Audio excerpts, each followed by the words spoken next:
So a simple and great way to start an oil painting is to block out the light and shadow first. Meaning you want to simplify your subject and group all the values into one of two groups, the light group or the shadow group. This is such a great way to start because it's going to organize your painting right from the start. And it's going to make adding all these smaller and more subtle shapes and values a lot easier. Now, this can be a lot harder than it sounds, especially if you have objects that are smooth where the clear defined line of where the light is and where the shadow is isn't clear. Like a lot of times when you're painting fruit in a still life, it can be kind of difficult because it's smooth and round. But as long as you're close in defining those shapes, you should be good. This is why I really like doing the planed fruit still life exercise. Since this fruit was made out of clay and had solid flat sides, it made defining the light side and the shadowed side a lot easier. Let me see, I'm squinting my eyes because we got this reflected light. Kind of could go either way on this one.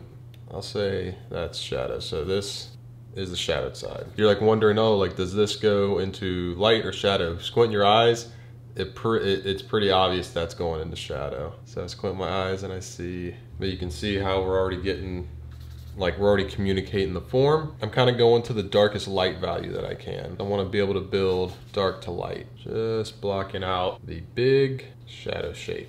Taking this one step at a time. Big thing people do is they try and do too much too fast. Again, this doesn't have to be like perfect.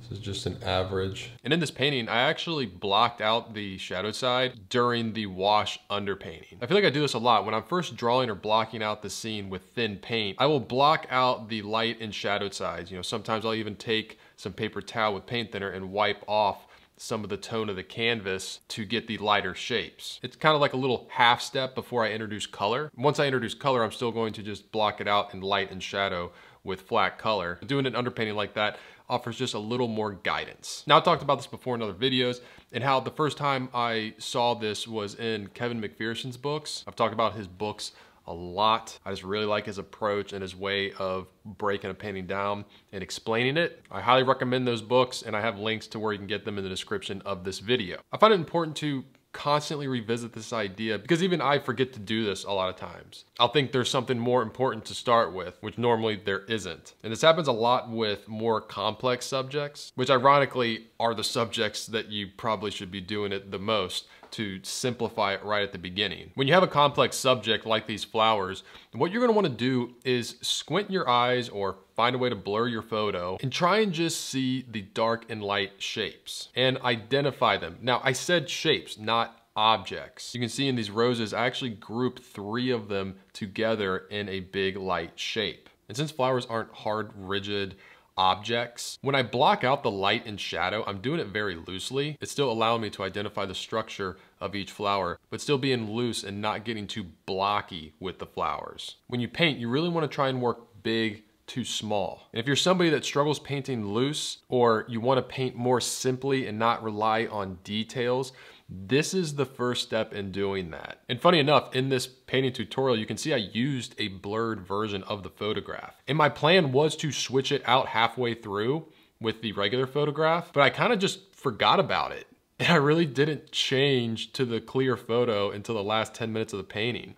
And by that time, I was actually scared that I was gonna mess it up with detail. And so I was very selective at where I chose to put smaller detailed shapes. Now, sometimes you will want to block out the light and shadow in solid, rigid shapes. In this painting here, you can see I blocked her out in pretty much just 5 colors. There's her hair, her skin in shadow, her skin in light, her dress in shadow, and her dress in light. And while I'm doing this, I am comparing all the values to each other and trying to dial them in correctly. You know, you don't want to make your shadows the darkest dark you see and the lights the lightest light you see. You want it to be an average. That way you can push light or dark within those two groups. And actually with the light side, I always tend to go with the darkest light that I can because I like to work dark to light. But I'm also comparing these values to what's happening around her. And once I feel comfortable with how everything is working together, then I'll go in and start adding in smaller shapes and different values. I find doing this very helpful when it comes to painting the highlights within the shadows. A lot of times in shadows, you'll see areas that are, you know, catching a lot of reflected light, and they can seem really bright, but they're not as bright as you think they are. And a very common problem that I see is people will paint those too bright. But when you block out just the light and shadowed side, it's gonna give you boundaries, and it's going to make it very clear when you put in a shape or a value that's too light. It's gonna stand out, and you're gonna be like, whoa, all of a sudden that mark that I just put in there is not reading as in the shadow group. It's reading more in the light group, and I can't have that. I utilize this in landscapes as well. In this painting here, I blocked out the grass and the path in shadow and light. And since the path and the grass are under the same shadow, I made sure to block these out together so they, you know, worked together and actually looked like they were all under the same shadow. But just getting it in with simple flat color first made it easier for when I came in with more reflected light and dialed in the colors and values more. Yes, I'll have areas where, you know, some of the light shape will sprinkle into the dark shape and some of the dark will sprinkle into the light. That's gonna happen, but starting out very clear and very crisp, I feel like grounds you and gives you a strong place to start from. When I do this in portraits, I kind of use it as part of my drawing stage. When I'm blocking out the shapes, they're very simple, but I want them to be accurate, and I want them to be accurate in their size and their placement. And so I'll use a proportional divider and get measurements around these shapes and just making sure their placement is correct. And in this one, you can see when I do start blocking out these shadow shapes, I'm switching the color, but I'm not really switching the value. I'm kind of, you know, skipping a step here. And as I move through the shadows, I'm just identifying different colors, but keeping the value the same. You have to really be bold when doing this. You know, in this portrait here, I see a ton of different colors and values in the shadowed side of his face.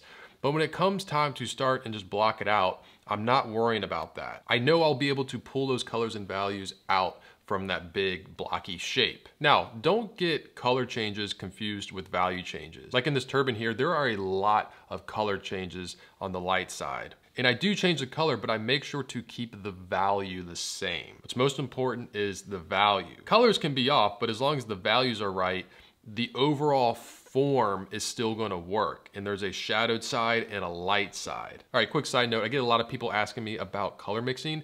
If you struggle with color mixing, I actually offer the color mixing video for my Foundations of Oil Painting course for free. If you wanna check that out, a link to that is in the description of this video. Now, one more great thing about, you know, working this way and blocking out light and shadow first with flat color is that it allows you to work wet into wet paint, which I know a lot of people can be scared of doing, especially if you're coming from watercolors and acrylics where everything dries and it's more of layers. With oil paint, you really want to use this to your advantage. And sometimes you'll have a color and you'll want a little bit of the color that's around it in that color, if that makes sense. So I find myself brushing in color a lot. All right, so next time you go into a painting, try starting it this way. And if you like it and your painting turns out good, share it with me on Instagram. Tag me at Forza43 or use the hashtag PaintCoach. I always love seeing everyone's paintings using the tips from these videos. If you want to check out any of the tutorials from the paintings in this video, you can find those on my Patreon page, which is linked in the description below. And if you liked this video, please hit the like button, subscribe to the channel. I'm Chris Fornatero here telling you to go get painting.